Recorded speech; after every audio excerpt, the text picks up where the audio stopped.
때로는 성경을 말씀을 강론하면서 설교할 때에 어려운 본문들이 있습니다. 그래서 이사야서나 예레미야서, 아가서 등등 잘 전하지 않는 말씀들이 있어요. 그러다 보니까 그렇게 하면 안 되겠다. 그래서 내가 좋아하는 말씀만이 아니라 성경 전체의 말씀을 전해야 되는데, 그러다 보니까 어떠한 내 자신도 어디에 얽매여 가지고 순서대로 전해야 되겠다, 그런 생각을 하게 되어졌습니다. 그래서 제가 지금 전하는 말씀의 순서가 지금 어떻게 가고 계시는지 제가 전에 한 말씀을 드린 기억이 있는데요, 이것은 제 의지대로 하는 것도 조금 있지만 거의 순서대로 흘러가고 있습니다. 그것은 제가 매일 성경을 새벽마다 설교를 합니다. 지난달에 했으면 좋겠는데 설교 제목을 미리 이렇게 여러분에게 광고를 하다 보니까 2달 혹은 3달 전에 했던 매일 성경의 말씀을 항상 주일의 본문으로 잡습니다. 그래서 이사야서 그러면 아마 지금 한 2달이나 3달 전에 매일 성경에 나왔던 말씀들일 거예요. 그래서 항상 그런 순서대로 흘러 내려갑니다. 전에는 지난주 한 주 동안에 있었던 그 매일 성경의 말씀 속에서 그러면 이제 월요일부터 주일부터 토요일 것까지 중에서 하나를 뽑아 가지고 제가 낮 예배 때 말씀을 전했는데, 지금은 제목을 미리 말씀을 드리려다 보니까 한 2달 정도 이렇게 텀을 두고 이렇게 순서대로 이렇게 전하고 있습니다. 그러다 보니까 다 전하지는 못해요. 다음에 돌아오면 또 이사야서 31장부터 지금 올해는 들어갔거든요. 왜냐하면 전에는 이사야서 1장부터 30장까지 했기 때문에 31장부터 올해는 들어와서 제가 31장부터 한 거예요. 그러나 또 다음에 또 이사야서가 돌아오면 1장부터 또 돌아올 때가 있겠죠. 그러면 제가 다시 1장부터 다시 말씀을 전하게 될 겁니다. 오늘 말씀의 그 핵심은 보시면 하나님 나라에 관한 말씀입니다. 구약 속에 하나님 나라가 올 것이다 라는 예언의 말씀이 오늘 내용이에요. 예수님께서 자신의 사역의 목표를 하나님 나라에 두셨습니다. 그래서 사역을 처음 공생애의 사역을 시작하시면서 뭐라 그러셨냐면 회개하라, 천국이 가까웠느니라. 즉 하나님의 나라가 왔다 이렇게 선포하시고, 십자가를 지실 때에 마지막으로 다 이루셨다 하시면서 돌아가셨는데, 무엇을 다 이루었느냐? 하나님 나라의 기초를 이제는 다 이루셨다는 겁니다. 그리고 그의 제자들과 그리고 교회에 이제는 내가 기초를 다 놓았으니까 하나님 나라의 확장을 너희가 이제 계속해라 이렇게 남겨두신 겁니다. 그러므로 교회는 오늘날 하나님 나라 확장의 도구가 되는 겁니다. 그러면 하나님 나라가 뭐냐? 보통 한 나라가 형성되려면 일반적으로 학교에서 사회 시간에 배울 때 뭐가 있어야 나라가 됩니까? 국민이 있어야 되고, 주권이 있어야 되고, 제가 대답하는 게 낫겠죠? 땅이 있어야 되잖아요. 그런데 가만히 보면 이 세계 속에서도 땅이 없는데도 나라로 인정받는 그런 나라가 있어요. 어느 나라인 줄 아세요? 이제 땅이 없어도 나라로서 인정을 받는 나라가 있는데, 예를 들면 카톨릭이라는 이 거대한 종교의 이 하나의 큰 세력은 하나의 바티칸 이 하나의 나라로 인정을 받습니다. 그래서 바티칸은 땅은 없어도 어느 곳에서나, 세계 어느 곳에서나 대사와 같은 역할을 하는 사람들을 파견하게 되고, 그래서 어느 나라든지 이 카톨릭은 함부로 대하지를 못합니다. 교회는 만만하게 봐도 카톨릭은, 천주교는 함부로 만만하게 못 봅니다. 왜냐하면 한 나라가 한 나라를 만만하게 봤다고는 큰일 나잖아요. 그래서 상당히 주의를 하는 겁니다. 그런데 성경에서 하나님 나라라고 할 때에 하나님 나라는 통치의 개념입니다. 다스림의 개념입니다. 백성이 있고, 그리고 하나님 나라, 그러니까 하나님이 왕 되시고 그 하나님의 왕 되심을 고백하는 백성이 있습니다. 그래서 하나님의 왕 되심을 고백하는 사람이 있는 곳은 어디다? 하나님의 나라입니다. 그래서 그 하나님의 나라는 통치의 개념으로 이해하면서 내가 하나님의 나라, 하나님을 나의 왕으로 고백한다면 내 심령에는 하나님의 나라가 이루어진 거죠. 그러나 또 내 삶 속에서 보면 하나님의 나라, 하나님을 나의 왕으로 고백하는 부분도 있고 안 되는 부분도 있어요. 예를 들면 나는 경제적인 이 돈 문제에 대해서만큼은 나는 하나님을 나의 왕으로 하나님이 나의 왕이라 인정을 하고 내가 하나님 앞에 11조도 드리며 또 나의 물질을 하나님께서 기뻐하시는 모습으로 내가 사용한다. 그러면 그 돈의 영역 속에서는 내가 하나님 나라가 형성이 되었지만 또 똑같은 나라고 할지라도 나는 이 성의 문제에 대해서는 좀 그렇지 못하다. 하나님의 말씀대로 하나님을 나의 왕으로 고집하고 그렇게 주장하면서 살아가지 못하고 내 고집대로 한다. 그럼 내 좋은 대로, 내 마음에 끌리는 대로 한다. 그러면 그 영역, 성의 영역 속에서는 하나님의 나라가 아직 온전히 이루어지지 않은 것이죠. 그래서 한 사람에게 있어서도 하나님의 나라가 이루어지고 또 한 사람의 삶의 영역 가운데서도 하나님의 나라가 이루어질 수도 있고 이루어지지 않을 수가 있습니다. 만약에 내 모든 삶이 하나님의 왕되심을 고백하고 그렇게 우리가 살아간다면 내 삶 전체가 바로 하나님의 나라가 되는 것이고, 하나님의 나라가 확장된다는 말은 예수 그리스도를 믿고 하나님을 나의 왕으로 고백하는 사람들이 점점점 많아지게 될 때에, 이 세상에 많아지게 될 때에 그것이 곧 하나님의 나라가 확장되는 의미로 그렇게 해서 이해를 하시면 됩니다. 그래서 예수님께서도 주기도문을 가르쳐 주시면서 뭐라고 하셨습니까? 제일 먼저 하셨던 말씀이 나라가 임하오시며, 어디에? 땅에, 이 땅에. 무슨 나라냐면 그 나라가 하나님의 나라입니다. 하늘에 계신 우리의 아버지여, 아버지의 나라가, 하나님의 나라가 이 땅에 이루어지게 해 주십시오. 그래야 뭐가 됩니까? 그렇게 해서 하나님의 이름이 이 땅에서도 높임을 받고 하나님의 이름이 하나님이 이 땅에서도 거룩히 여김을 받게 해 주십시오. 여기에 하나님의 나라가 내 삶의 영역에서 하나님의 나라가 이루어졌을 때에 하나님의 이름이 높임을 받고 하나님의 이름이 거룩히 여김을 받는 것입니다. 그래서 이 하나님의 나라는 대단히 중요한 개념입니다. 이사야 선지자가 증거하고자 하는 궁극적인 메시지의 내용은 하나님께서 세상을 심판하신다라는 경고가 아니고, 하나님께서는 어떤 경우에서라도, 심지어 이 유다 나라가 제멋대로 산다고 할지라도, 개차반처럼 산다고 그렇게 할지라도 하나님께서는 그렇게 살아가는 유다 백성들을 심판하실 것이지만은 하나님의 나라만큼은 분명히 이 땅에 세우신다. 하나님의 나라는 분명히 이 땅에 세우신다. 이런 희망의 메시지를 이사야 선지자가 던져주고 있습니다. 그 가운데 오늘 본문의 내용이 그 하나입니다. 예로서 지난주일에 보았던 32장에 보시면 전반부에서는 의의 왕 대신 예수님을 보내주시는 겁니다. 왜냐하면 하나님의 나라를 세우기 위해서 보내주시는 거예요. 그리고 오늘 제가 1, 2부 예배 때에 그 다음에 32장 후반부 9절부터 말씀을 가지고 강론을 했는데, 뭘 보내주시냐면 성령을 보내주신다 그랬어요.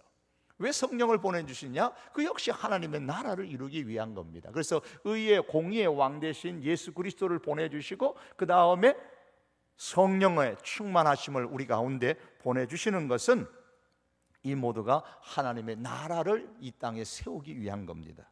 예수님의 십자가는 이 땅에 하나님의 나라의 초석을 쌓는 것이고, 성령의 강림은 예수님 이후의 제자들과 교회가 하나님 나라를 확장해 가는 데 있어서 불에 마치 기름을 붓는 것과 같은 그런 역할을 하게 되는 겁니다. 어떻게 하나님의 나라가 확장될 수 있느냐? 산불이 나가지고 불이 확 퍼지는 거 보면 겁나게 퍼집니다. 정말 겁납니다. 그렇게 어떻게 하나님의 나라가 이 땅에서 번져 나갈 수 있느냐? 그냥 이 땅이 가만히 있는 것이 아니고 사단이 지금 막 활개를 치고 있는 이 땅에서 하나님을 왕으로 고백하는 사람들이 점점 많아지고 하나님의 이름을 높이는 그런 일들이 어떻게 일어날 수 있느냐? 그것은 성령에 충만하여져야만 이것이 힘있게 될 수 있다. 그래서 성령의 충만을 주시겠다고 약속을 하셨던 겁니다. 오늘 특별히 본문인 35장은 다가올 메시아로 인한 하나님의 나라에 대해서 잘 설명하고 있습니다. 여기에는 하나님의 심판에 대한 어두운 그림자는 하나도 없고 따뜻한 봄 햇살 가운데 평화로운 그런 기쁨의 분위기가 오늘 본문 가운데 가득 차 있는 것을 보게 됩니다. 오늘 본문을 통해서 하나님의 나라가 임하리라는 말씀을 가지고 증거하기를 원합니다. 오늘 본문 가운데 보시면 하나님의 나라는 어떤 나라인가, 어떤 특징을 갖고 있는 나라인가를 우리에게 설명해 줍니다. 1절에서 7절의 말씀을 보시면 하나님의 나라의 첫 번째 특징은 뭐냐면 치유와 회복입니다. 그래서 내 마음에 진정한 하나님의 나라가 이루어지면 그 사람에게는 치유가 일어납니다. 어릴 때부터 자존심에 어떤 열등감에 빠져있는 사람들의 치유가 일어나고요, 어떤 때로는 육체적으로 질병을 가진 사람들에게 치유가 일어나고요, 그 삶에 또한 회복이 일어납니다. 그래서 치유와 회복의 말씀입니다. 사단의 억눌림 속에 있었던 그 사람들이 하나님 나라의 백성이 되어졌을 때는 바로 회복의 역사가, 사단의 억눌렸던 것이 떠나가게 되고 이제 예수 그리스도를 통하여서 회복의 역사가 일어나서 하나님의 백성이 되는 것입니다. 이러한 치유와 회복이 하나님 나라의 특징입니다. 그것을 아주 시적으로 아름답게 문학적으로 오늘 본문이 표현을 했습니다. 광야와 메마른 땅과 사막이 변하여서 에덴 동산 같은 아름다운 땅으로 회복될 것이라고 그랬습니다. 6절에 보시면 광야에서 물이 솟겠고 사막에서 시내가 흐를 것이름이라 그랬습니다. 광야에서 물이 솟고 사막에서 시내가 흐른다는 것은 범상한 일이 아닙니다. 그거는 대단한 일입니다. 그 결과 어떤 일이 일어나는가 하면 1절에 보시면 광야와 메마른 땅이 기뻐하고 사막이 백합화 같이 피어서 즐거워한다 그랬습니다. 광야와 메마른 땅이 기뻐하고 사막이 즐거워하고 7절에 보시면 뜨거운 사막이 변하여서 못이 못이 될 것이며 메마른 땅이 변하여 원천 샘물이 솟아나는 그런 웅덩이 샘의 원천이 될 것이며 승냥이의 눕던 곳에 풀과 갈대와 부들이 날 것이며 연못 곁에서 자라나는 풀입니다. 태양열이 강하게 내리쬐는 뜨거운 사막이 변하여 못이 되어 시내가 흐르게 되니까 사막이 즐거워하죠. 메마른 땅이 변하여 물이 샘솟아 나니까 메마른 땅이 기뻐하고, 우리 광화문 앞에 있는 이순신 장군 상이 있고 세종대왕 상이 이제 그 뒤에 있습니다. 그죠? 여기서 보면 무더운 여름날 이렇게 지나가 보면 어때요? 분수를 설치해 놨는데 그 분수대가 이게 바닥에서부터 물이 어떻습니까? 막 솟아오릅니다. 그걸 이게 직사각형이니까 쭉 해가지고 열을 맞춰가지고 막 물이 막 솟아납니다. 그러니까 아이들도 뭐 때로는 어른들도 그 좋아가지고 그냥 그 물에 흠뻑 적는, 그러면서 막 뛰며 좋아하는 모습을 무더운 여름날 가보면 종종 보게 됩니다. 그것처럼 메마른 땅이 변해서 땅에서 물이 막 솟아나니까 땅이 기뻐한다는 말입니다. 이 메마른 땅이 기뻐한다는 말, 뭐 이거 하나의 비유죠. 의인법을 썼습니다. 땅이 어떻게 기뻐하겠습니까? 많은 의인법을 쓴 겁니다. 물이 솟아나고 흐르니까 꽃이 피고 나무와 풀들이 자라고 황폐한 광야가 기름진 동산이 됩니다. 기쁨 노래가 있고 그 동산에 즐거움이 있습니다. 그런데 2절에 보면 그 회복된 동산은 레바논의 영광과 갈멜과 샤론의 아름다움을 얻는다 그랬습니다. 레바논의 영광이라는 말은, 레바논 그러면 성경에서 가장 먼저 생각나는 것은 백향목입니다. 가장 나무 중에서도 그 당시에 귀중한 나무가 백향목입니다. 그래서 레바논의 영광은, 백향목은 주 생산지가 레바논입니다. 그래서 솔로몬 같은 경우 성전을 지을 때에 이 레바논에서 백향목을 수입해갖고 옵니다. 그래서 성전을 지었죠. 또 갈멜과 샤론의 아름다움이라는 것은 그 이스라엘 땅의 갈멜산에서부터 저 북쪽 지역입니다. 저 북쪽의 갈멜산에서부터 샤론까지 지중해를 따라 남북으로 약 한 80km, 동서로 약 10에서 한 20km 정도 되는 넓은 땅에는 다양한 풀과 들꽃들이 자라나는 평원입니다. 목축지입니다. 지형적으로 그렇습니다. 그러므로 갈멜과 샤론은 바로 평화를 상징하고 회복을 상징하는 것입니다. 2절 하반절에 보면 그것들이, 즉 레바논의 영광과 갈멜과 샤론의 아름다움이 여호와의 영광과 같다. 우리 하나님의 아름다움을 보리로다. 마치 그 광경을 보니까, 레바논의 영광과 갈멜과 샤론의 아름다움을 보니까 마치 하나님의 영광을 보는 것 같고 하나님의 아름다움을 보는 것 같아요. 이 땅에서 하나님의 영광과 하나님의 아름다움을 보는 땅이 어디냐면 최초로 하나님 죄가 있기 전에 창조하셨던 에덴 동산입니다. 그래서 하나님께서 최초로 만드신 에덴 동산을 연상할 정도로 하나님의 나라가 이루어졌을 때에 그와 같은 치유와 회복의 역사가 일어나는 겁니다. 더 나아가서 에덴 동산을 넘어서 이 땅에 세워지는 하나님의 나라는 하나님의 영광이 드러나고 하나님의 아름다움이 드러납니다. 그래서 내 심령에 하나님의 나라가 이루어지게 되면 하나님의 영광이 드러나게 되고 하나님의 아름다움이 내 인격으로 승화되어져서 내 인격이 그렇게 드러나게 되는 겁니다. 이러한 회복은 하나님 나라 백성이 될 때에 경험하게 될 영적인 모습들입니다. 이런 환경의 회복, 우리 내면적인 이런 회복뿐만 아니라 사람의 회복이 일어나는데 5절과 6절에 보시면 맹인의 눈이 밝을 것이며 못 듣는 사람의 귀가 열리고 6절에는 저는 자는 사슴처럼 뛸 것이며, 특별히 사슴처럼 아주 빨리 뛰죠. 사슴같이 뛸 것이며 말 못하는 자의 혀는 노래할 것이다. 말문이 트여서 노래한다 그랬습니다. 맹인, 귀머거리, 저는 사람, 말 못하는 사람들이 회복의 역사가 일어납니다. 예수님께서 이 세상에 오셨을 때에 그와 같은 일들이 일어났음을 사도행전이 보여줍니다. 복음서가 우리에게 보여줍니다. 세례 요한이 감옥에서 자기 제자들을 예수님께 보내어서 예수님이 과연 메시아인지 아닌지를 물어보라고 했을 때에 세례 요한의 제자들이 가서 물었습니다. 당신이 메시아입니까? 우리가 또 다시 메시아를 기다려야 됩니까? 그랬더니 예수님께서 대답을 하시기를 그렇다 아니다라고 말씀하지 않고 이런 대답을 합니다. 소경이 보며 안전뱅이가 걸으며 문둥이가 깨끗함을 받으며 귀머거리가 들으며 죽은 자가 살아나며 가난한 자에게 복음이 전파된다 하라 그랬습니다. 동문서답 같은 대답을 예수님이 주셨습니다. 예수님은 내가 메시아다 아니다 그렇게 대답하니 아니시고 이런 말씀을 주셨는데, 왜냐하면 소경이 보고 귀머거리가 듣는 것은 하나님의 나라가 왔다는 증거고, 그리고 이 하나님의 나라는 예수님을 통해서 온다고 이미 구약에서 오늘 이사야서 이 35장처럼 예언되어졌기 때문입니다. 그렇게만 말해도 예수님이 메시아인 것을 알 것이기 때문에 이렇게 표현한 겁니다. 소경이 보고 안전뱅이가 걷고 귀머거리가 듣고 죽은 자가 살아나고 이런 일들이 메시아로 통하여서 일어나게 될 것이라고 구약에서 예언해 놓았기 때문에 이 말 정도만 하면, 왜냐하면 실제적으로 예수님께서 그런 사역을 하셨으니까 예수님이 메시아다 이렇게 인정을 하고 고백을 하고 믿게 될 것입니다. 소경이 보고 안전뱅이가 걷고 귀머거리가 듣고 저는 자가 뛰고 벙어리가 말을 하는 것과 같은 이런 이적을 행하시는 예수님의 모든 능력은 바로 하나님의 나라가 왔다는 사인이에요. 눈이 오면 겨울이 왔다는 것을 알고 이제 산에 단풍이 들면 가을이 왔구나 압니다. 진달래가 피며 개나리가 피면은 봄이 왔구나 압니다.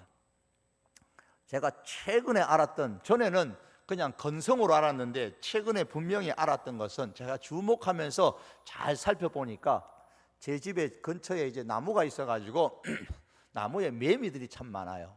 고마운 것은 매미가 밤중에는 안 운다는 거예요. 밤중에까지 매미가 울면은 시끄러워서 잠 못 잘 텐데 고맙기는 밤에는 안 울더라고요. 어떤 때는 이 방충망에 붙어 갖고 우는데요, 정말 시끄럽습니다. 그런데 동이 터올 때쯤, 날이 좀 밝으려고 할 때쯤부터 새벽, 그때가 몇 시인지 모르겠지만 날이 밝을 때쯤 매미가 울기 시작합니다. 그래서 매미가 울면 이게 날 밝으려는갑다. 그걸 이제 요즘에 최근에 알게 되어졌습니다. 이게 사인입니다. 사인. 눈은 겨울을 알리는 사인, 단풍은 가을이 왔다는 사인, 개나리 진달래는 봄이 왔다는 사인입니다. 이와 같이 소경, 기머거리, 안전뱅이 등을 고치시는 예수님의 이적은 하나님의 나라가 메시아로 인해서 왔다는 사인입니다. 왜냐하면 하나님의 나라에는 본래 이런 소경이 없고 안전뱅이도 없고 기머거리가 없어요. 예수님께 오셔서 이런 병들을 치료하신 것은 하나님의 나라에는 이런 질병이 없다는 것을 샘플로 보여주는 거예요.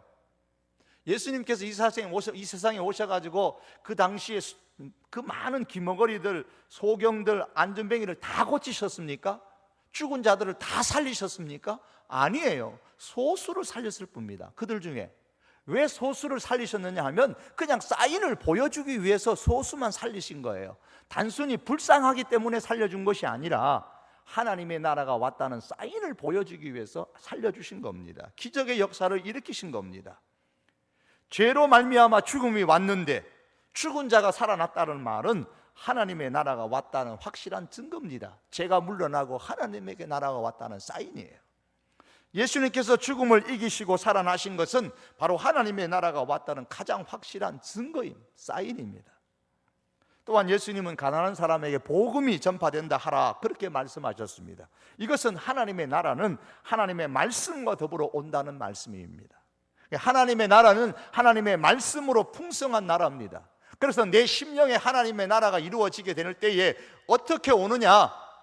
갑자기 믿어지는 게 아니고요, 가만히 있는데 갑자기 믿어지는 게 아니고 언젠가부터 계속해서 들었던 하나님의 말씀을 통하여서, 그런데 어느 날 하나님의 말씀을 들을 때에 그 순간에 그 말씀이 내 속에 성령으로 말미암아 역사되어져서 예수님을 나의 구원자로 고백하고 하나님을 나의 왕으로 고백하게 되고, 그로 통해서 내 심령에 하나님의 나라가 시작이 되는 것입니다. 그래서 하나님의 나라는 말씀과 더불어 오는 것입니다. 사막에 시냇물이 흘러 살아나는 것처럼 말씀의 영혼이 흐를 때에 영혼이 새롭게 살아나고 회복됩니다. 하나님의 말씀이 우리 삶에 임할 때에 우리 삶에 하나님의 나라가 임하여서 이제 하나님의 나라의 특징인 우리의 삶에 치유가 일어나고 삶의 회복이 일어나게 되는 것입니다. 가정에 우리 식구들이 다 이제 예수 그리스도를 고백하고 하나님을 왕으로 고백하는 그런 가정이 되어졌을 때에 가정에 있었던 문제들이 해결되어지고 치유가 되어지고 가정이 회복되어지는 그런 역사가 일어나게 되는 겁니다. 그래서 말씀이 임하는 곳에는 하나님의 나라가 임하고, 말씀이 임하는 곳마다 하나님의 나라가 확장되고, 하나님의 나라가 확장되는 곳마다 치유와 회복의 역사가 더욱 왕성하게 일어납니다. 이런 치유와 회복의 역사가 여러분의 심령과 여러분의 가정과 여러분이 가는 곳곳마다, 그리고 여러분의 부서들마다 일어날 수 있기를 축복합니다. 하나님 나라의 또 다른 하나의 특징은 평화와 기쁨입니다. 큰 희락, 기쁨, 또 즐거움입니다. 9절에 보면 거기에는 사자가 없고 사나운 짐승이 그리로 올라가지 아니하므로 그것을 만나지 못하겠다 그랬습니다. 하나님의 나라에는 사자도 없고 사나운 짐승이 없다. 이 말씀은 평화롭다라는 말씀이에요. 가장 맹수의 왕 사자가 서로 그냥 잡아먹고 약육강식하는 그런 모습이에요. 그냥 사자가 없다 그런 말씀이 아니라 약육강식 막 우르릉거리며 잡아먹는 이런 일들이 일어나지 않는다는 겁니다. 그래서 평화롭다는 겁니다. 죽고 죽이는, 서로 끌어내리고 하는 그런 일들이 일어나지 않는다는 겁니다. 그래서 10절의 말씀에는 영영한 희락을 띠고 기쁨과 즐거움을 얻으리니 슬픔과 탄식이 사라지리로다. 하나님의 나라에서는 슬픔과 탄식이 사라지고 기쁨, 희락, 큰 기쁨과 즐거움이 있게 됩니다. 이 하나님의 나라가 유다 사람들에게는 미래에 있을 것이라고 예언되었죠. 오늘 그렇게 예언한 거예요. 그러나 오늘 우리들에게는 어떻습니까? 이미 예언된 이 말씀대로 성취되어진 우리에게는 과거의 사건입니다. 이 말씀이. 그러면 우리는 하나님의 나라를 우리의 삶에서 예언된 대로 누리면서 살아가야만 합니다. 그러려면 예수님이 나의 피난처 있음을 고백할 수 있어야 하고, 31장의 말씀처럼 어떤 폭풍이 몰아친다고 할지라도, 어떤 폭우가 쏟아진다고 할지라도 예수님이 나의 구원자고 예수님이 나의 피난처이다라는 이 고백을 신앙으로 내가 할 수 있어야 됩니다. 그래서 내 삶을 예수님께로 가져가야 거기에 하나님의 나라가 임하는 겁니다. 그리고 하나님의 나라에 임한 이와 같은 특징들이 치유와 회복과 기쁨과 평화와 이런 경험들을 우리가 누리게 되는 겁니다. 그런데 8절에 보시면 거기에는 대로가 있습니다. 하나님의 나라에 대로가 있는데 그 길을 거룩한 길이라 일컬은 바 되리라 그랬습니다. 이 길은 예수님이십니다. 즉 예수님은 하나님의 나라로 들어가는 길입니다. 황무지가 변해서 에덴 동산같이 아름다운 그 땅에 큰 길이 하나 생기는데 그 길 이름이 거룩한 길입니다. 그 거룩한 길을 가만히 보시면은 어디로 가는 길인가 하면 10절에 보면 시온에 이른다 그렇게 나옵니다. 시온에 이릅니다. 시온으로 가는 길이에요. 그 시온이 어디냐면 이들의 개념으로 배경으로 생각하면 예루살렘이거든요. 그러면 예루살렘에 왜 예루살렘을 얘기하냐면 예루살렘에 성전이 있었기 때문이에요. 그 당시에 성전은 바로 하나님의 나라를 모형으로 만들어 놓은 곳이기 때문에 이 하나님이 이 땅에 거하시는 곳이 바로 시온, 즉 예루살렘 성전입니다. 그래서 시온에 이른다 그 말은 하나님께 이르는 길이다 그 말씀입니다. 예수님은 자신을 길이라, 나는 길이다 그렇게 말씀하시고 나로 말미암지 않고는 아버지께로 올 자가 없느니라 그랬습니다. 예수님이 길입니다. 어디로 가는 길이냐? 목적지, 최종 목적지는 아버지께로 가는 길, 이 하나님께로 가는 길인데 그 길 외에는 다른 길이 없습니다. 그 거룩한 길을 따라가면 반드시 시온이 나옵니다. 하나님의 나라 천국이 나오고 하나님이 계시는 곳이 나옵니다. 그 천국엔 희락이 있고 기쁨과 즐거움이 있고 슬픔과 탄식은 없는 곳이라고 했습니다. 이렇게 완벽한 하나님의 나라의 모습이 오늘 본문에 기록되어져 있습니다. 그런데 이 하나님의 나라는 예수 그리스도로 말미암아 이미 어떻습니까? 우리에게는 이 땅에 왔습니다. 우리는 장차 영원한 하나님의 나라에 갈 것이지만 이 땅에서도 하나님의 나라를 맛보고 살 수가 있습니다. 왜냐하면 우리는 예수님의 길을 걸어가므로 이미 하나님의 나라의 백성들이기 때문입니다. 장차 종말론적으로 이루어지게 될 영원한 하나님의 나라만큼은 우리가 누리지 못할지라도 이 땅에 이루어진 하나님의 나라의 백성으로서 하나님의 나라의 특징, 치유와 회복과 평화와 이러한 기쁨을 누리면서 우리는 살아갈 수가 있습니다. 예수 그리스도로 말미암아 하나님을 나의 왕으로 진정으로 고백하는 우리의 심령과 삶의 환경 속에서, 가정 속에서 이와 같은 놀라운 일들을 우리는 분명히 누릴 수가 있습니다. 하나님의 나라의 백성이 되기 이전에 우리의 심령은 모두 다 광야와 메마른 땅과 사막과 같은 황무지였습니다. 황무지가 죽음의 땅이었듯이 우리의 심령은 다 죄로 인해서 죽은 심령입니다. 로마서의 말씀에 같으면 우리 황무지 같은 우리의 심령을 이렇게 표현했습니다. 로마서 3장 10절 이하의 말씀인데요, 여러분 한번 펴보시면 로마서 3장 10절 이하의 말씀을 보시면 거기에 의인은 없나니 하나도 없으며 의인이 아니라 악인의 심령입니다. 깨닫는 자도 없고 하나님을 찾는 자도 없고 다 무익하고 선을 행하는 자가 없고 하나도 없다요. 여기서 선을 행하는 자가 없다는 것은 하나님께서 바라보실 때에 선을 행하는 자가 없다는 말입니다.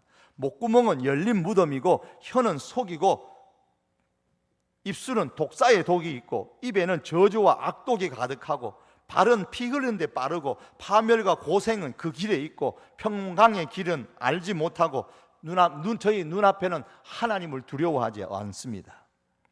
하나님을 찾지 않는 심령, 하나님을 깨닫지 못하는 심령, 행하는 것이 다 하나님 앞에서 무익한 심령, 어떤 선도 행하지 않는 심령, 목구멍은 열린 무덤과 같은 심령, 혀는 속이는 데 빠르고 입술에는 독사의 독이 있고 입에는 저주와 악독이 가득한 심령, 발은 피 흘리는 데 빠른 심령, 파멸과 고생의 길로 가는 심령, 평강의 길을 알지 못하는 심령, 하나님을 두려워하지 않는 심령, 예레미야서의 말씀처럼 이 모든 것을 하나로 딱 표현하면 만물보다 거짓되고 심히 부패한 심령입니다. 이것이 바로 오늘 성경이 말하는 광야고 사막입니다. 메마른 땅입니다. 아담과 하와의 타락으로 인해서 죄와 저주, 고통과 해악과 사망과 소멸, 어두운 침침한 이 사단의 세력들이 인간의 심령을 지배함으로써 이런 현상들이 일어났습니다. 그로 통해서 어두운 가인의 살인부터 시작해서 사회의 온갖 추한 악한 모습으로 드러나게 되어졌습니다. 어두운 세상을 나타내는데 가장 적절한 장소가 어디냐? 바로 오늘 표현하는 것이 광야와 메마른 땅과 사막인 겁니다. 광야와 메마른 땅과 사막의 특징을 한마디로 말하면 메마름입니다. 메마름. 하나님의 은혜가 메말라서 쫙쫙 갈라졌습니다. 땅이 갈라져서 심령이 다 갈라졌어요. 하나님의 은혜가 메마른 인간의 심령이 바로 이런 광야와 메마른 땅과 사막입니다. 여기서는 풀 한 폭이 살아날 수 없습니다. 개미 한 마리 살아남을 수가 없습니다. 그래서 오늘 본문은 죄로 말미암아 타락한 인간의 심령과 세상을 광야와 메마른 땅과 사막으로 표현하고 있는 겁니다. 광야가 많았던 유다 땅에 살고 있는 유대인들은 이런 표현에 익숙합니다. 광야의 변화에 아주 익숙해요. 건조하고 바짝 메말라고 있던 광야예요. 비가 내리기 시작하면요, 갑자기 강물을 이루어서 강이 이루고요. 그러다가도 비가 그치면 그 광야에 언제 있었냐는 뜻이 땅이 바짝 메말라 버립니다. 비가 내리면 그 황갈색의 그 땅이요, 6월 달에 가면은 광야가 다 황갈색의 땅입니다. 그러나 1월과 2월 땅에 이스라엘에 가보면 그 광야의 황갈색 땅이 아니라 초록빛으로 쫙 피어있고 꽃이 피어있는 것을 볼 수 있습니다. 왜냐하면 그때는 비가 오는 계절이거든요. 12월, 1월, 2월 달에는. 그리고 6월 달에는 건조기 때문에 바짝 메말라 있습니다. 그래서 그들은 이렇게 광야가 이렇게 비로 말미암아 어떻게 변하는가 너무 잘 알고 있습니다. 환경적으로 그들은 잘 알고 있습니다. 그래서 이런 표현을 하면 아, 하나님의 나라가 그렇구나, 금방 그들의 마음속에 감이 와요. 생동감 있게 하나님의 나라를 그들은 이해하는 겁니다. 하나님의 나라는 마치 광야와 메마른 땅과 사막에 비가 내려서 온 땅이 푸르르게 되고 꽃이 활짝 피는 것과 같은 그런 분위기입니다. 에덴 동산 같은 기쁨과 즐거움이 있는 나라입니다.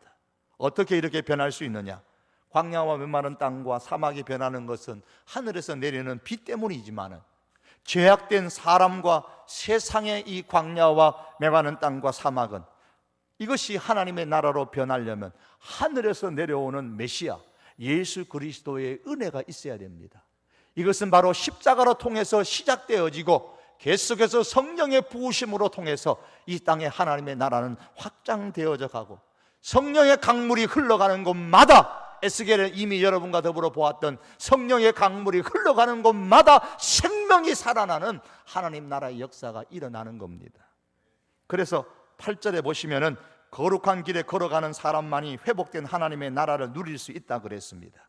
이 길로 걸어서 시온에 이를 수 있는 사람이 누군가 하면 10절에 보시면은 여호와의 속량함을 받은 자들이라 그랬습니다. 그들에게 희락과 기쁨과 즐거움을 얻게 될 것이라고 말씀했습니다. 이 거룩한 길을 걸을 수 없는 사람이 있죠.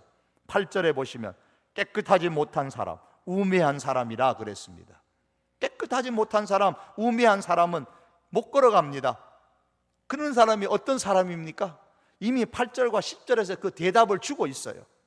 8절의 말씀처럼 구속함을 잊지 못한 사람, 예수 그리스도를 나의 구주로 믿지 못하는 사람, 10절의 말씀처럼 여호와의 속량함을 받지 못하는 사람, 같은 의미예요. 예수님을 못 믿으니까, 안 믿으니까, 예수님의 십자가가 나를 위한 죽음인 것을 못 믿었고 안 믿으니까 하나님의 속량함을, 죄사함을 받지를 못합니다. 그러니 깨끗하지 못한 사람이 되고 우매한 사람이 되는 것입니다. 그래서 세례 요한도 예수님도 하나님의 나라에 말씀하시면서 가장 먼저 회개의 복음을 선포하셨습니다. 회개하라, 천국이 가까웠느니라, 하나님 나라가 가까웠느니라, 회개를 선포했던 겁니다. 광야와 메마른 땅과 사막 같은 우리들의 마음이 회개함으로써 구속받은 사람, 하나님의 속량을 얻는 사람이 되어서 하나님의 나라를 경험할 수 있기 때문입니다.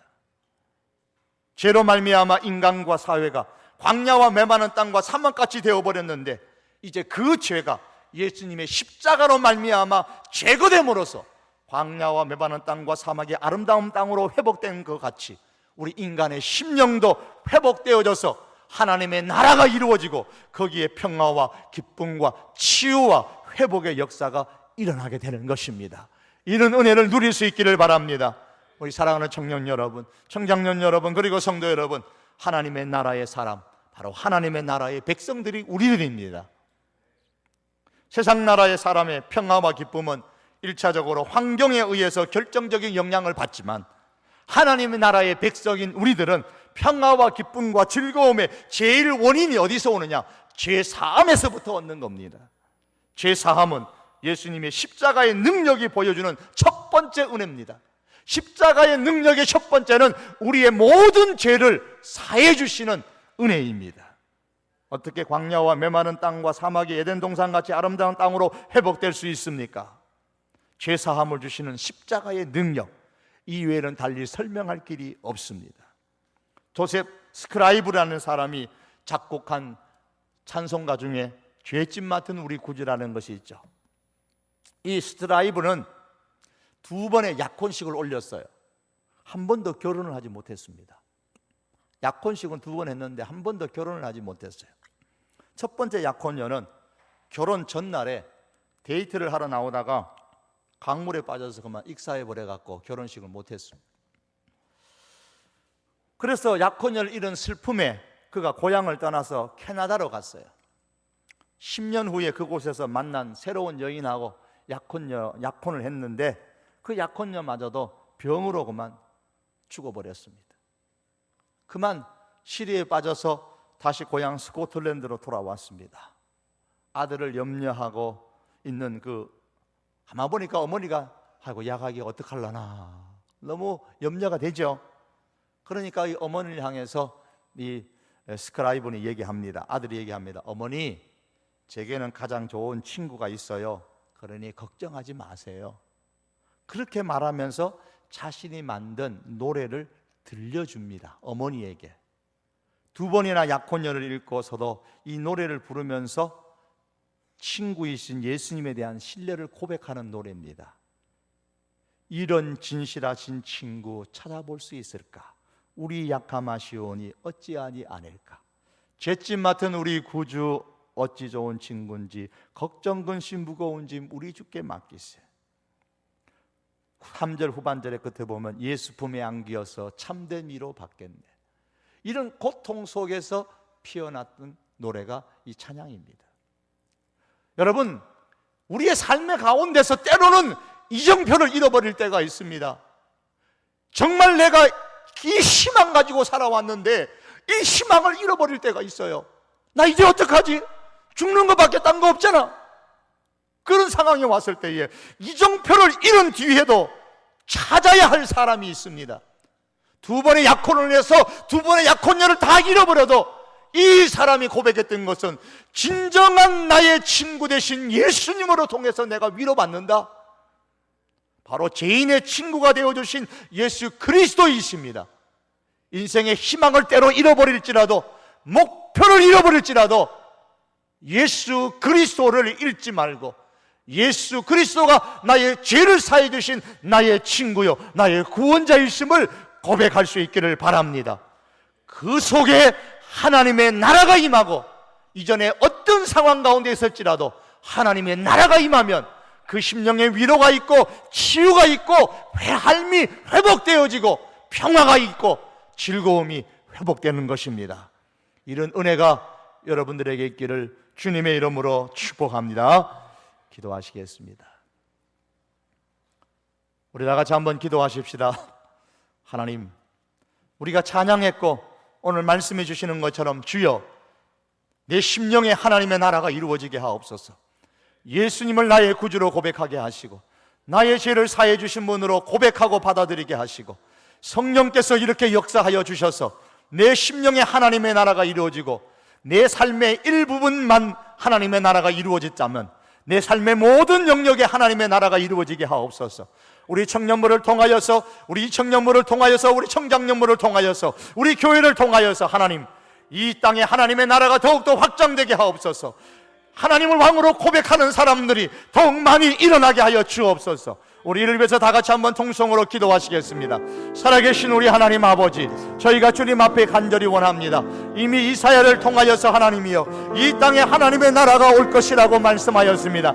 이 유다 나라가 하나님의 말씀 앞에 서지 못해서도 하나님 아버지, 하나님의 나라는 이 땅에 이루어질 것이라고 말씀하였습니다. 주여, 우리의 무릎이 약하여지지 않게 하시고 우리의 손이 약하여지지 않게 하여 주시기를 주여 간절히 원하옵고 아버지 앞에 기도하옵나이다.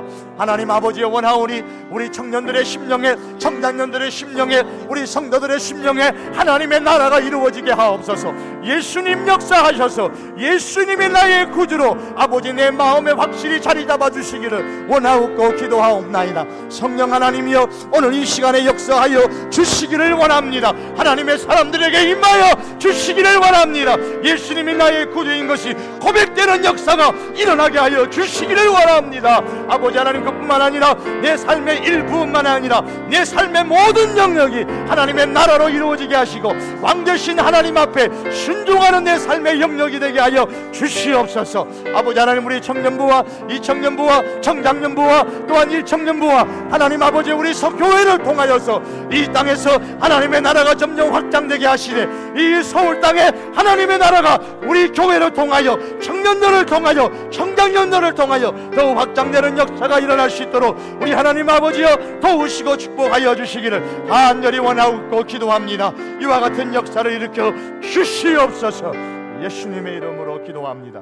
아멘.